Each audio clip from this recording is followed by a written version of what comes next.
여기서부터 이 2장의 마지막까지는 하나님의 선한 일꾼으로 섬길 것을 당부하는 내용입니다. 그러나 오늘 읽은 부분에서는 여전히 건전치 못한 이단자들의 허황된 변론에 휘말리지 말 것을 먼저 당부를 하고, 다음 시간에는 적극적인 사랑으로 진리를 가르치는 충성되고 바른 일꾼이 될 것을 당부하는 내용을 나누게 되겠습니다. 우리는 이단자들이 바른 성경의 가르침을 받으면 자신이 잘못됐다고 하는 것을 깨닫고 복음의 진리로 돌이킬 것 같은데 그것이 그렇게 간단치 않습니다. 이것이 육신의 문제가 아니라 영적인 문제이기 때문에 더욱 그렇다고 여겨집니다.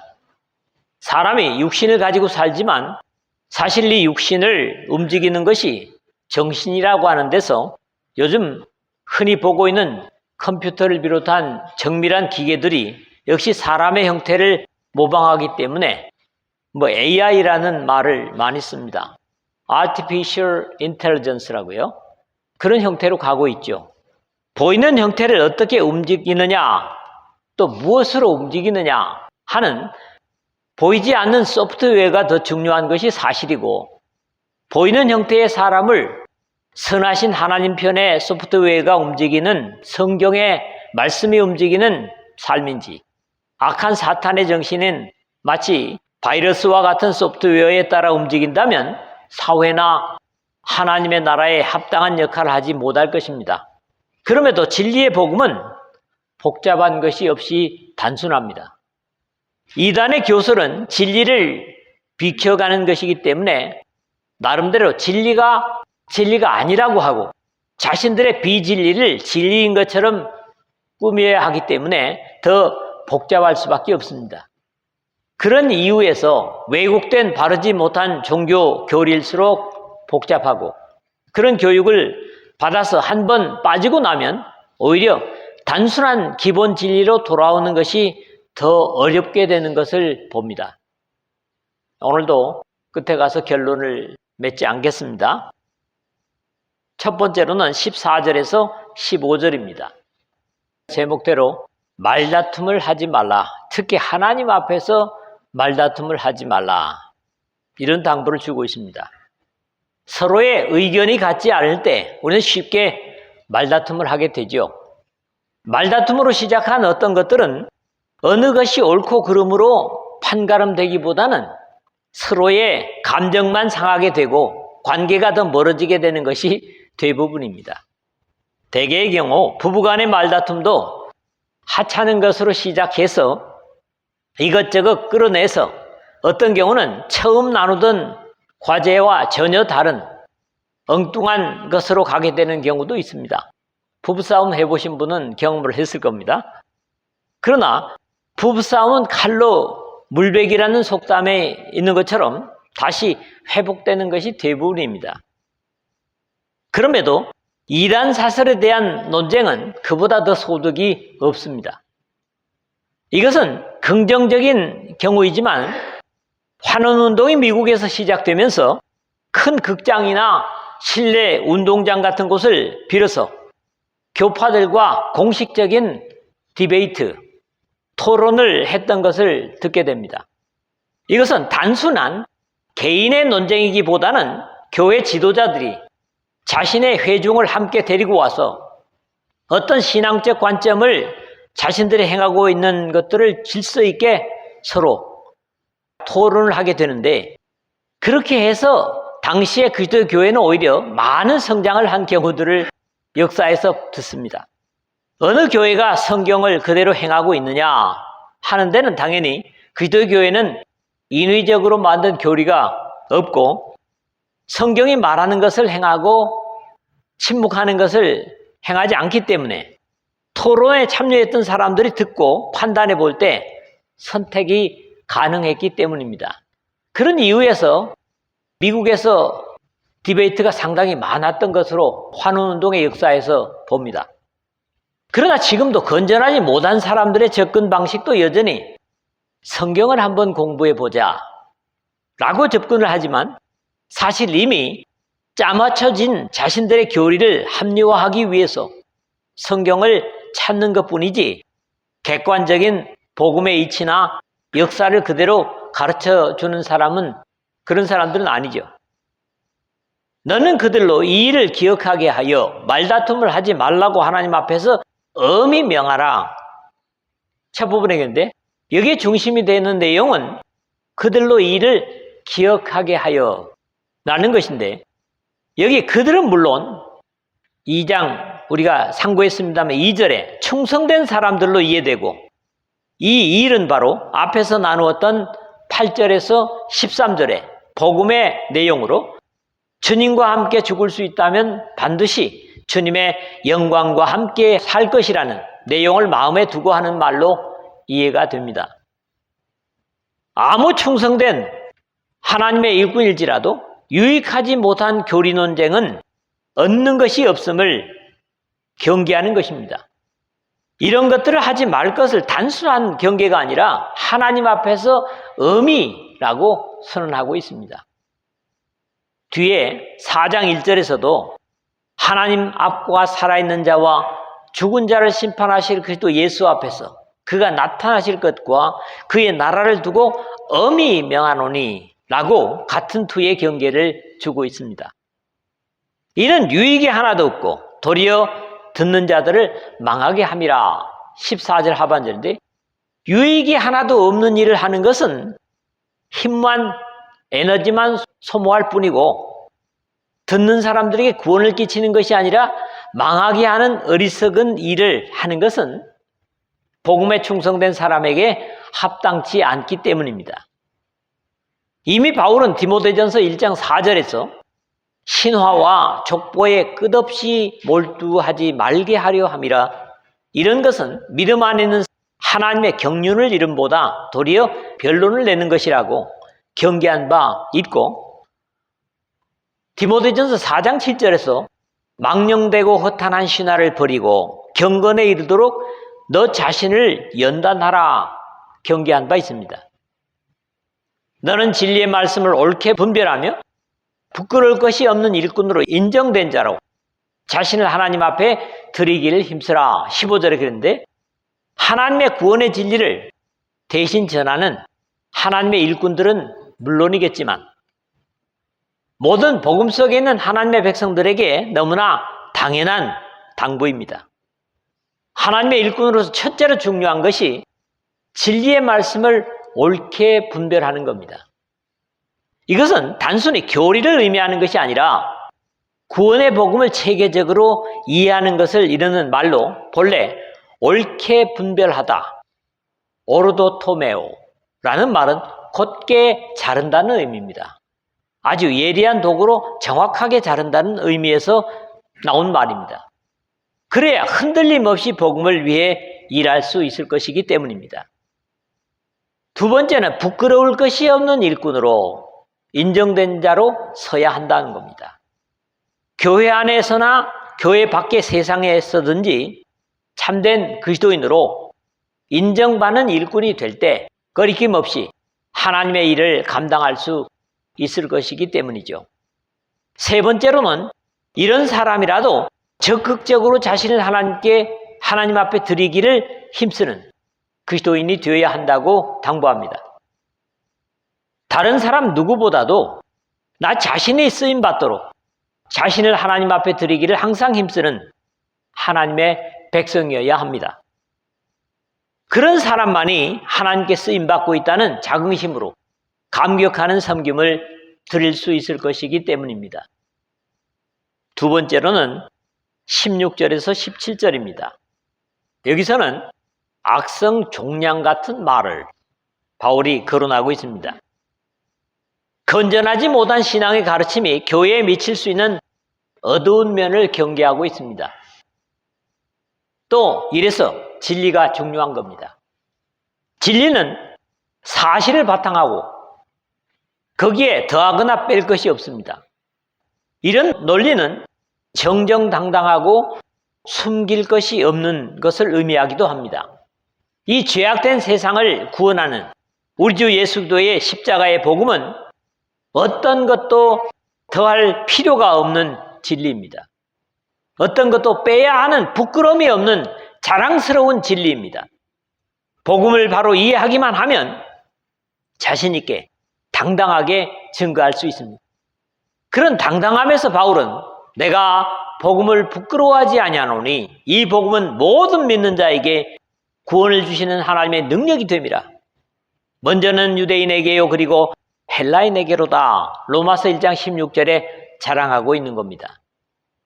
망령되고 헛된 말을 버리라. 그들은 경건하지 아니하며 점점 나아가나니 16절인데 앞에 디모데전서 6장 20절에서 디모데야 망령되고 헛된 말과 거짓된 지식의 반론을 피함으로 너에게 부탁한 것을 지키라 당부한 바 있습니다.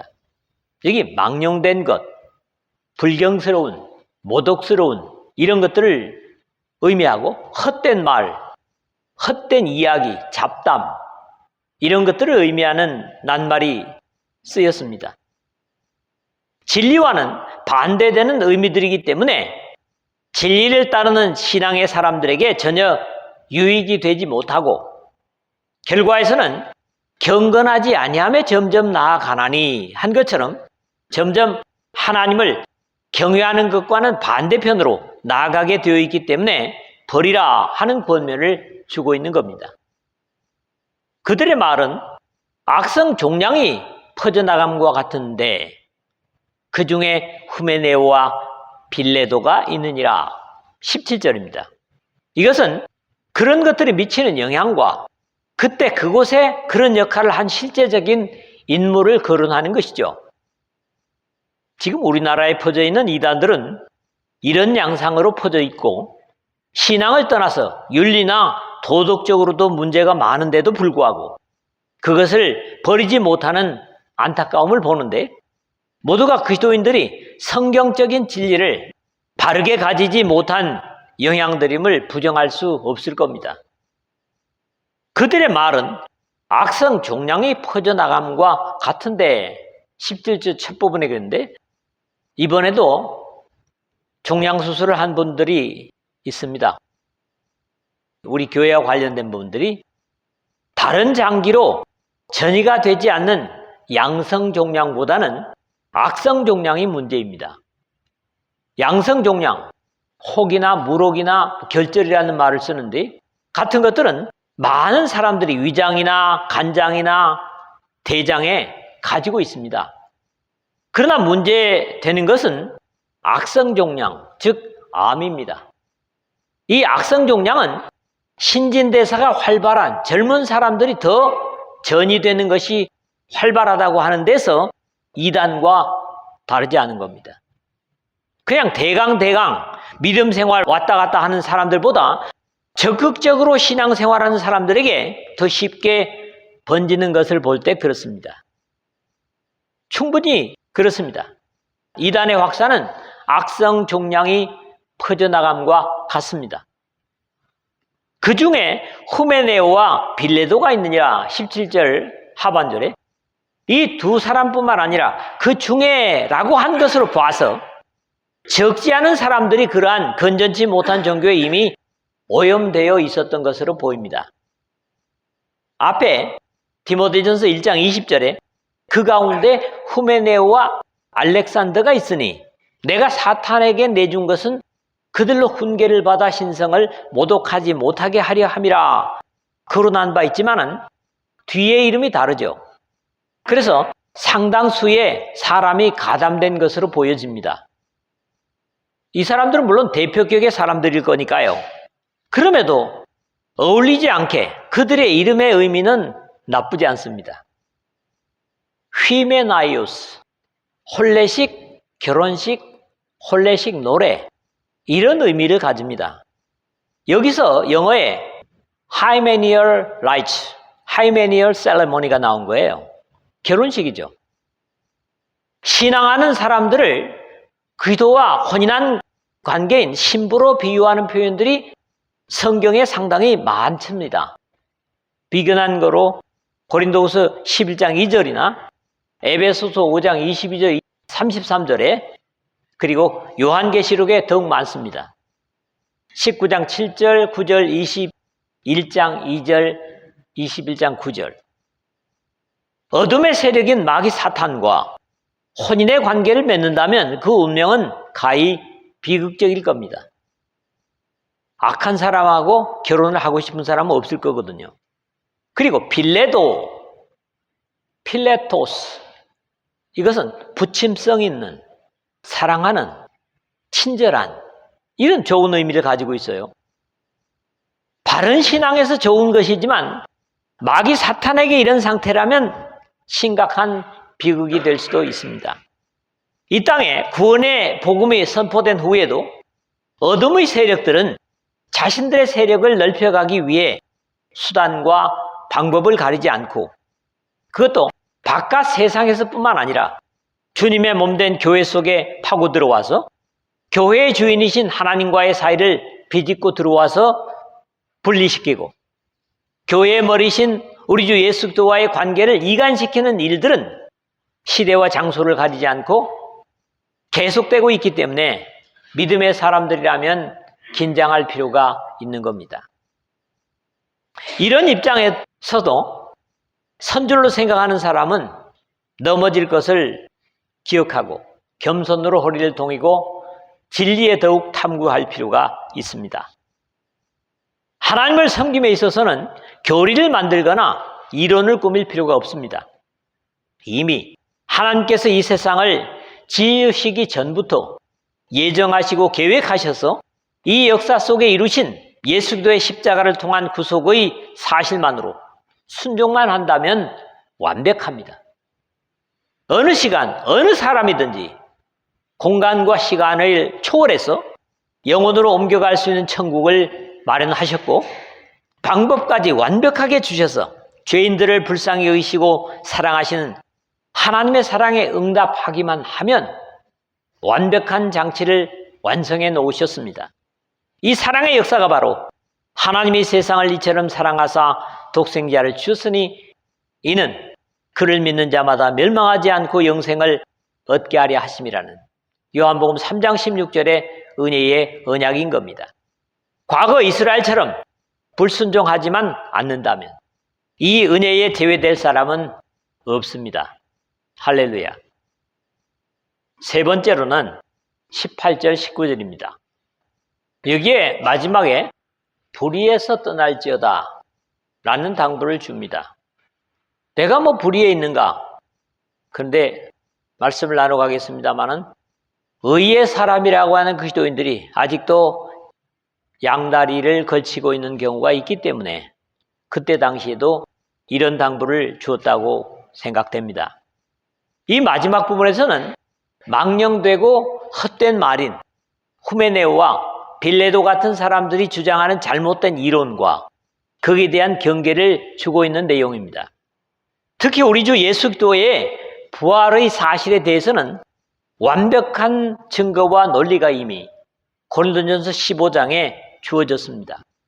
그럼에도 같은 내용 속에서도 보는 것처럼 당시의 철학자들은 그리스도께서 죽은 자 가운데서 다시 살아나셨다 전파되었거늘 너희 중에서 어떤 사람들은 어찌하여 죽은 자 가운데서 부활이 없다 하느냐, 고린도전서 15장 12절 한 것처럼 육체의 부활이 있을 수 없다는 사람들의 논리를 만들어서 그리스도인들의 믿음을 무너뜨리는 사악함이 있었던 것으로 보여집니다.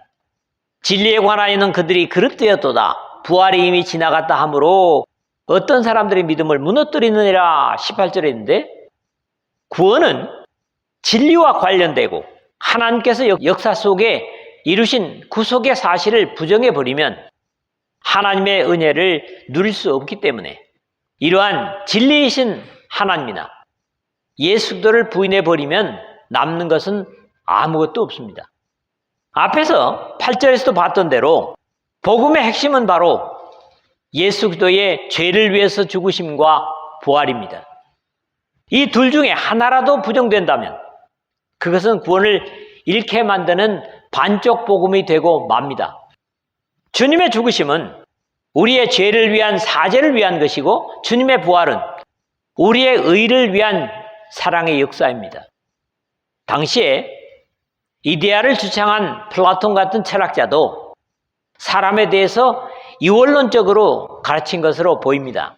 즉 영은 선한 것이지만 물질적인 육신은 죄를 짓는 도구이기 때문에 신령한 영은 부활할 수 있지만 욕정의 도구인 육신은 절대로 부활할 수 없다는 이론을 가르친 것으로 보입니다.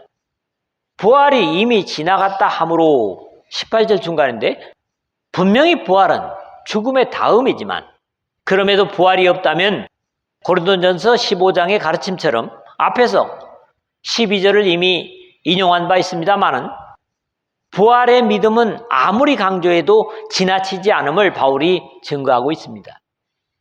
만일 죽은 자의 부활이 없으면 그리스도도 다시 살아나지 못하셨으리라.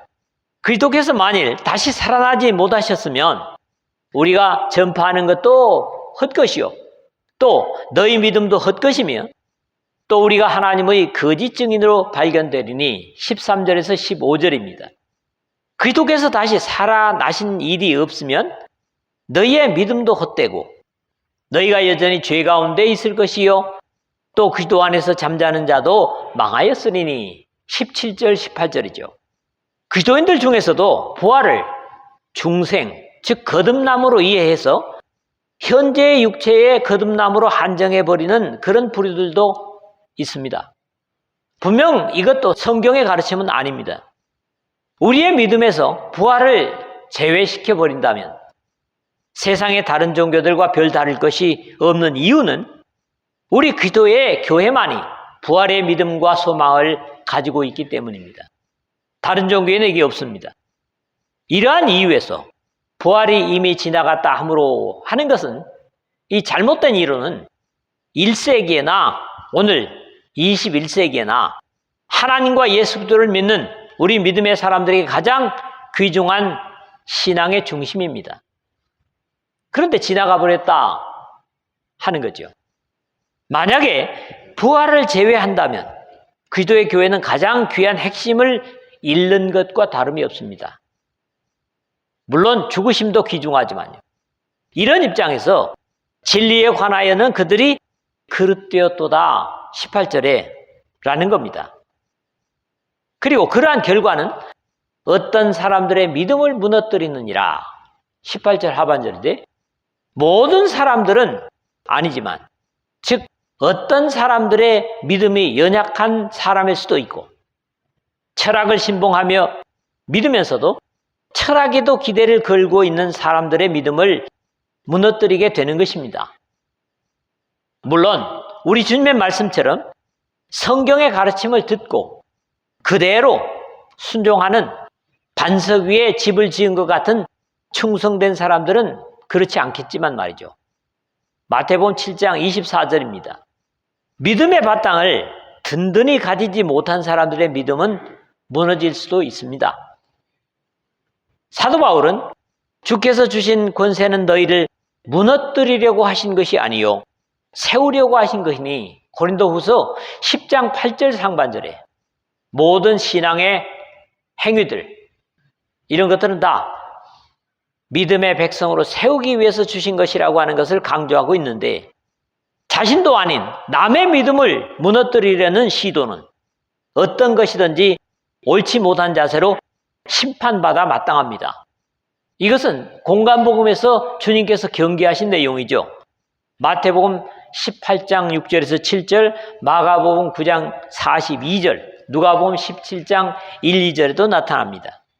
그러나 하나님의 견고한 터는 섰으니 인침이 일렀으되 주께서 자기 백성을 아신다 하며 또 주의 이름을 부르는 자마다 불의에서 떠날지어다 하였느니라. 마지막 19절입니다.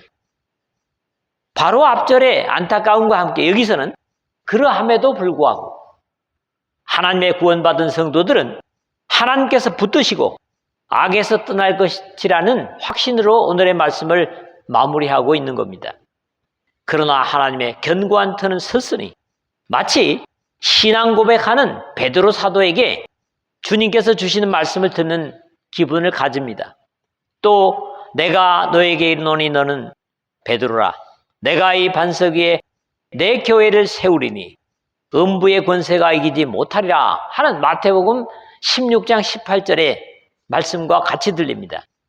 하나님 아버지께서는 이미 창세 전부터 구원의 역사를 계획하시고 예정하신 완벽한 것이기 때문에 아무리 이 지상에서 이론과 폭력으로 주님의 교회를 무너뜨리려는 시도가 있을지라도 오히려 그런 악의 세력이 상할지언정 반석 같은 주님의 교회는 이 역사의 끝까지 든든히 서 있을 것임에 대한 확신입니다.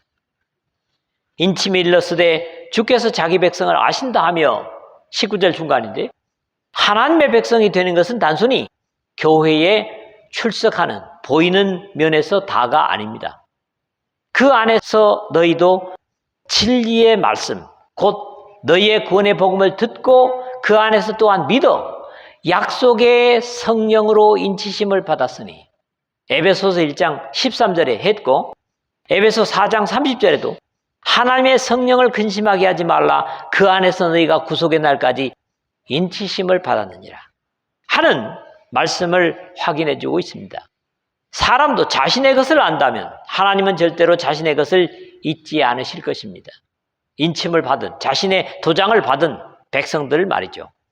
그러한 확신과 이유에서 주님의 백성들도 적극적으로 또 주의 이름을 부르는 자마다 불의에서 떠날지어다 하였느니라 19절 하반절에 라는 주님의 당부를 순종하여 진리에 머무르려는 선한 의지를 지켜가야만 할 것입니다. 어쩌면 이 주님의 명령이야말로 마지막 시대에 우리 그리스도인들에게 가장 실제적인 명령입니다. 많은 믿는 사람들이 불의에서 떠나지 못하고 양다리를 걸치고 있는 사람들이 많은 것이 사실이기 때문입니다. 마지막이 올수록 아마 더 그럴 것 같습니다. 그러나 한쪽 다리를 분명히 거둬야 합니다.